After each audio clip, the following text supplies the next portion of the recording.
වර්තමාන ආණ්ඩුව දැන් හත් පොලේ ගාගෙන තියෙන.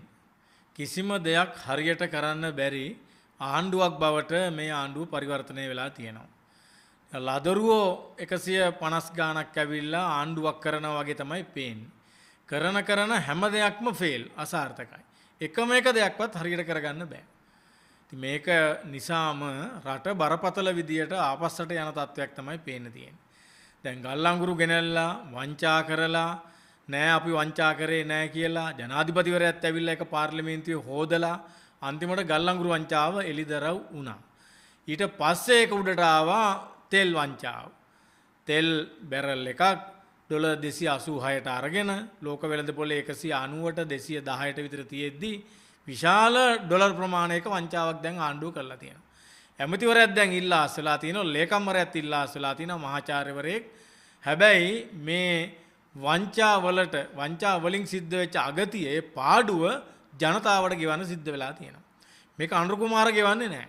කුමාර ජයකොඩි ගෙවන්නේත් නැහැ. උදයන්ග හිමපාල ගෙවන්නේත් නැහැ. මේක ගෙවන්නේ රටේ මිනිස්සු අපි. ඒක නිසා මේ ආණ්ඩුව එන්නම අසාර්ථක වෙමින් තියෙනවා. ආණ්ඩුවට යනවා හැර ඉන්න ජනවරමක් නම් දැන් නැහැ. හරි පැහැදිලි. දැන් ආණ්ඩුව ගල් අඟුරු ගෙනාවා. ගල් අඟුරු බාල ගල් අඟුරු ගෙනාවා. Tamanට ඕන මිනිහගෙන් ගල් අඟුරු ගන්න ඒ ටෙන්ඩර් කොන්දේසි වෙනස් කරා. ටෙන්ඩර් කොන්දේසි වෙනස් කරලා ඊට පස්සේ විගණන වාර්තාවෙන් එළිදරව් වුණා. ඒ ටෙන්ඩර් එක දාපු මිනිස්සයා අදාර කාලය තුලවත් ටෙන්ඩර් එක දාලා නැහැ කියලා. ඒ ටෙන්ඩර් එක බාරගත් එකත් වැරදි. හැබැයි Tamanගේ ගෝලයා Tamanට කොමිස් ගන්න හොඳම මිනිස්සයා හින්දා යාගේ ටෙන්ඩර් එක බාර අරගෙන යාගෙන් ගල් අඟුරු ගත්තා. දැන් ගල් අඟුරු බාලයි. නැව් දිගටම ආව නැව් 10ක් විතර ආපු නැව් 10ම ගල් අඟුරු බාලයි.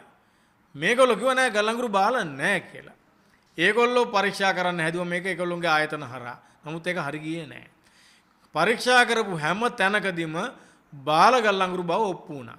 ඊළඟට නොරොච්චෝලේ බලාගාරයට මේවා දාලා විදුලිය උපදවනකොට හැම දවසකටම මෙගවෝට් 125ක් 150ක් 100ක් අඩුවෙන් තමයි විදුලිය ජනනය වුණේ.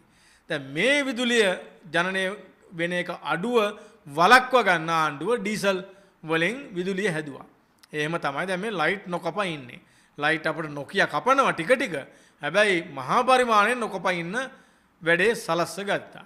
දැන් නොරොච්චෝලෙත් ඒක එක්තරා පැත්තක දැන් වහලා තියෙනවා දිගින් දිගටම ඒ උපකරණ හරියට නඩත්තු වෙන්නේ නැතුව ඒකේ ඈෂ් වැඩි නොඑක් ප්‍රශ්න ඇති වෙලා තියෙනවා. දැන් අනුර කුමාර සානායක ඇමතිවරයා හොදන්න පාර්ලිමේන්තුවට ඇවිල්ලා කිව්වා නෑ මේ ඇමතිවරයා හොරකම් කරලා නෑ. දූෂිතයෙක් නෙමෙයි. මෙයාගේ ප්‍රශ්නයක් ඇති වෙලා තියෙනවා නිලධාරියෙක් විදිහට ඉන්න කාලේ. ඇමතිකම ගත්තාන් පස්සේ නෑ කියලා. ඇමතිකම ගත්තාන් පස්සේ නැත්තම් ඇයි දැන් ඉල්ලාසුනේ?